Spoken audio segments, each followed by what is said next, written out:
Welcome everyone to this week's Colorscope. My name's Elizabeth Harper. My website is sealedwithlove.com, and this week I'm with a very special guest that I've known for a long time, Asia Voight. Hi Asia. Hi. I think we met at Omega maybe about 6 or 7 or 8 years ago, huh? It's a Yes. long time ago. Yeah. Yeah. Doesn't feel like a long time. Asia, Asia is an animal communicator. She's based in Wisconsin, right? Yep, Madison, There. Wisconsin. Yeah, the Midwest. She's an intuitive, she's an author, she runs e-courses, she teaches, of course, in Wisconsin, and she teaches in other places. She has a radio show, she's buzzing. Her website is asiavoight.com. So do take a look at her website. She also has a newsletter, so sign up for a newsletter as well. So Asia and I have been talking about which colors to have for this week's Colorscope, and we've decided on black, green and purple. So use your intuition to select one of those colors, black, green or purple. All right then, so we're going to start first with black. So black energy, I've got lots of black around me at the moment. When I'm looking at this, I've got the camera, which is black, and around my computer it's black, and my microphone's black, and my iPad's black, so everything's black. But so I feel like that black is a message of communication, that there's some form of communication that's coming to you, and it's like a little black hole. You know, surprises are coming with this form of communication, and it could be visual, it could be photographs coming in the mail, it could be that it's someone that you haven't heard from in a long time, but I feel like it's going to be very fast. It's almost like you're connecting to someone, and that communication is going to come real fast. So it's email, or letter, phone. There's lots of communication with that black energy. And of course with black, we think that it's negative, but it's not. It has lots of positive energies in it. You know, every color has a gift and a challenge. And I feel with that black that there's some aspect of it that you just need to protect yourself when you have this communication, because I feel like you're going to have a big whoosh of emotion, and you may just need to protect that energy or bring yourself back into a little bit of balance. All right then, so I'm going to send you over to Asia, see what Asia has to say. Well, it is so exciting being here. First of all, I just want to thank you so much for everything that you have done for me and for my business, really. 6 years ago, being on one of your programs really helped me tremendously. So thank you for that. You're awesome. And also, while I'm sitting here, I am looking out 2 large windows, and I live on a wooded lot. And while you started saying the word black, first a huge black crow swooped right past my window, and it was hard for me not to turn away and lose focus here. And then another minute later, a second huge crow flew by the window. I've never seen them come that close. Oh wow! Yeah. So, woo, they're out there, they're supporting us, and the crows are saying, yeah, black is beautiful. You know, the classic saying that the African Americans keyed, but the birds are also saying, yes, we're the color of midnight, we're the color of mystery, we're the color of bringing everything together that you know, going deep, going into that soul, connected part of yourself. That's where the black is. That's where the germinating of your wisdom and your intuition resides. Do not fear it. And the other thing about black that we had talked about earlier is 25 years ago, I had a near-death experience. After I was hit by a semi and trapped inside of my van with flames and smoke, a lot of black around me then, besides the fire. And from there, I was severely hurt, ended up in the hospital. And when I actually had my near-death experience where I crossed over, instead of, we hear so many people talk about that light, and then they're going up and up and up and up. And for me, it was very different. When I crossed over, I moved into a dark, starlit space. Even the floor was black. The sky was black. But within the black of the floor, it shimmered like there was a layer of water on it. And when I looked above me, it was just filled with stars. And at first I thought, should I be afraid? It's black. And I felt comforted. I felt held. I felt supported and loved.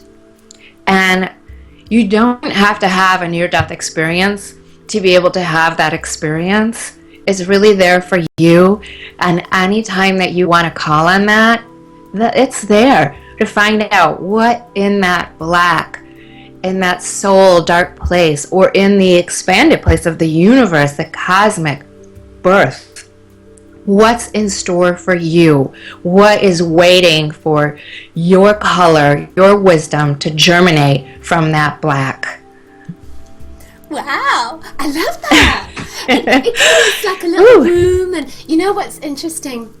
Because Asia and I talked about our rescue cat, Grit, and he's black, and that's one of the reasons we came up with black, and then we started to talk about Asia's near-death experience. But what's interesting is when we were talking about giving Grit, to a rescue place, all these ravens, crows, there were about 100 of them. I've never seen them since.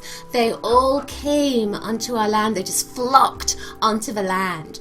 And it's just interesting to me that again, you had the crows coming to your window with that connection with black. Another one just flew by. I swear, I wish I had a little portable camera that I could have to places, but...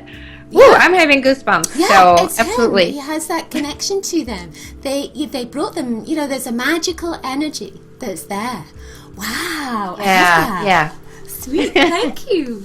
Yeah. All right, and so our next color is green. So green, of course, we realized when we chose the colors that Aisha's wearing purple and I'm wearing green. Who knew, huh? I'm a psychic.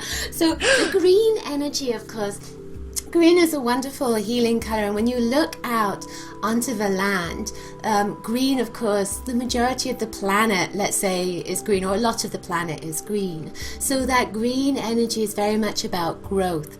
And of course, in the United States right now, we're in that place where there isn't much green around, but there is that potential for growth. So I feel like you're planting seeds at this moment with that green energy, that you're looking at where you need to grow, where your business needs to grow, where your personal relationships need to grow. Anything that's to do with growth at this moment is that green energy. And I'm also being told green is that fairy energy as well. So you need to make a wish and place your hand on your heart and make a wish, because that green makes things grow. So you make your wish and that green will help it to grow. Green is an abundance color. So put that green into your energy field when you make your wish, and whatever it is your heart desires will grow right now. All right, so I'm going to send you up to Asia, see what Asia has to say. Nice. Thank you. Well, I have been working with animals professionally for going on my 16th year. Yeah, it's wonderful. It's my full-time job, and although I've been communicating with animals for about 35 years, since I was a child, I thought everybody communicated with the animals, and that was probably the very first time I didn't even understand healing as being taught it. I was 5 years old, and I found a robin in a field next to my house, and its wing had been injured, and I just spontaneously went over and said to the robin, I'd love to connect with you. And I felt like a burst of light come from me through my hands to the robin. I actually picked up the robin, and then this green energy just came from my hands to this beautiful bird. And I could see, and we both knew that, it was going to be passing. It was going to die.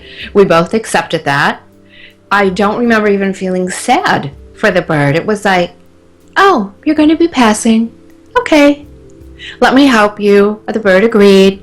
I took it to my front porch and made a little box and got tissue and papers and put it in this box. And I just sat with the bird, and I just remember all this green light around that. So since that time, and helping myself heal from my car accident, because I was paralyzed, my arms didn't move, I had a drop foot, I had a lot of internal damage, and my skin, of course. Learning how to heal myself when the doctors told me I would be 98% paralyzed and disabled. Wow. Yeah, which when I talk to my intuition and my spirit guides, they're like, oh no, that's not true. That doesn't have to be your reality. It's not what we're planning for you. So, heal. Go for it and learn all about it. And so those techniques that I learned for myself, I apply when I'm communicating with the animals, and they need that extra support. They need that extra healing for their bodies or for their hearts or for their souls. I can use the same techniques I healed myself. And using green is when I ask the animals, what color do you need for healing? Green is the number one option that they pick for themselves. Cool. That's great.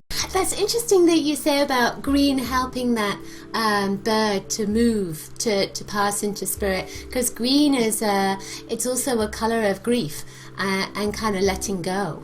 Oh. So, yeah. So that's interesting. Yeah, that's wonderful. Thank you. Yeah. It's like that next step. That's perfect. Yeah. Yes, and when I think of myself back when I'm 5 years old communicating with the animals, I'm trying to get back there. Yeah, that absolute open believing. I didn't have to always know the book smart of it. Listening and trusting and asking. It'll be there.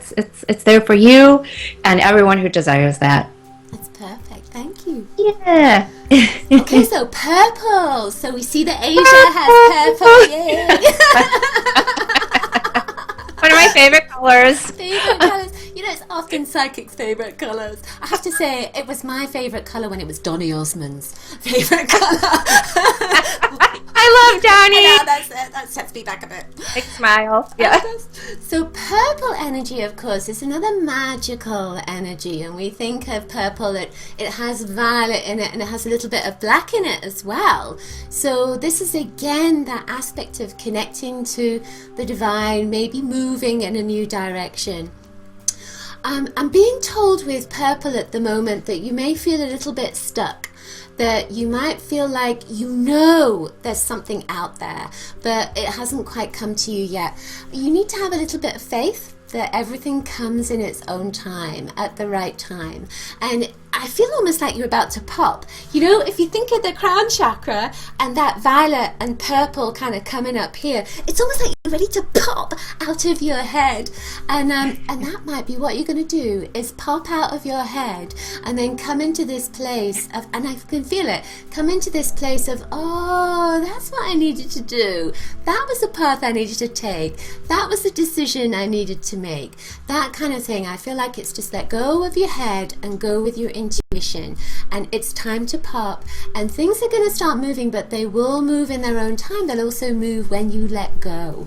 Violet, purple, they're energies of letting go. And I have this sense of connecting with an oracle as well. Might be tarot cards, might be your own guides, your own angels. It may be communicating with animals to see what animals have to say to you. I feel like there's an oracle that's waiting for you to help you with some guidance. All right then.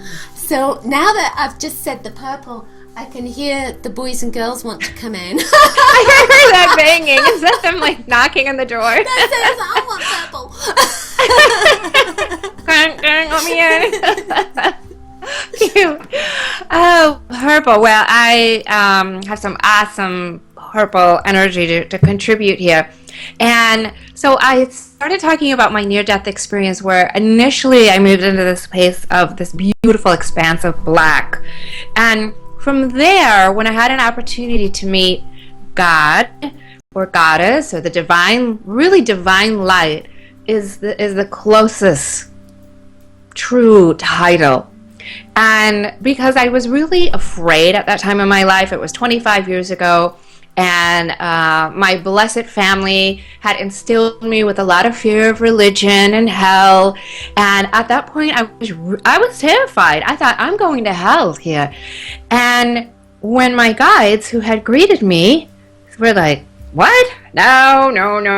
Right? I just started arguing with them. I bringing up Bible passages, and they're like, that's we don't want to talk about that, right? We want to get to giving and love, and they couldn't seem to move me out of it. So they're like, okay, it's time for you to meet the big light, the big expanse of energy. Oh, wow. And behind them, it was like a huge door opened, and then infused in my body, moving, undulating light, really remind me of the northern lights, filled though with a lot of greens and purples, a little white, a little pink, and feeling that energy going into my bones and my muscles and my cells and my heart and my mind. And like you're saying, just almost an explosion of opening, that popping into those colors, into that open space, that release. And then that love, I accepted. It moved into me, and I knew that I was that love. And then from there, going on a tour, really, of the beauty of the universe, and seeing places throughout the world. I was like flying through the air, seeing all of this. And I wouldn't have been able to have received that gift if I wouldn't have allowed that light, that color. And the work that you do, Elizabeth, with the color and the light, it's huge. It's so important. And that's really what our universe is built on. That's what God and Jesus and the light and love of the universe is. That's the base of it. So it's there. And again, call on that in your life. Call on those colors. Ask for their wisdom. Or invite your animal companions. What color do I need? What am I missing that I could receive help from? So all around you, it's waiting. Sweet. How about that? Something to look forward to. Cool. Thank you, Asia. That was wonderful. Now, do take a look at Asia's website, asiavoight.com. And is there anything you want to leave us with? Is there anything you want to say before we leave? Well, I am so excited. I'm going to be offering a new class that when I had an interview a couple of months ago, and the person was asking me about, so you have basic animal communication classes, you have intermediate, there any other class that maybe you haven't taught? What else is there? And actually, when I really gave that some deep thought, there's really a class even before the beginning animal communication class that I really should have been teaching for the last 15 years. And I'm calling that energy animal communication. Oh, cool. Great idea. Yeah, so I'm going to be offering that at the end of March. And I have 14 videos in this class. Oh, wow. I have guided meditations. I have course homework. I have spent more time and energy creating this class for absolute clarity for every student to be able to learn how to communicate with their animals, with themselves, with the universe. So I am delighted, and I would love for you to join me in that. Oh, lovely. Sweet. Yeah. Yeah, So again, take a look at Asia's website, asiavoight.com, and you'll be sending out newsletters about that too, right? So it's probably good to... Yep, they can sign up and receive a free gift, get my e-sign, get the gift, and then be in touch when all of that is launched, which is going to be happening maybe in a month from now. More information will be out about it, but that's my most exciting thing. And I also do dolphin trips, swim with wild dolphin trips, planning one June, July of 2013. Cool. And keynote speaking for those people who are in the Madison, Wisconsin area. So events like yes, sweetheart. As you were talking about that, you have this big green section coming through you. Lots of healing coming out there. So thank you again, Asia, for joining us for this week's Colorscope. And do check my website, sealedwithlove.com. And until next week, Coloriscious blessings to you. Bye.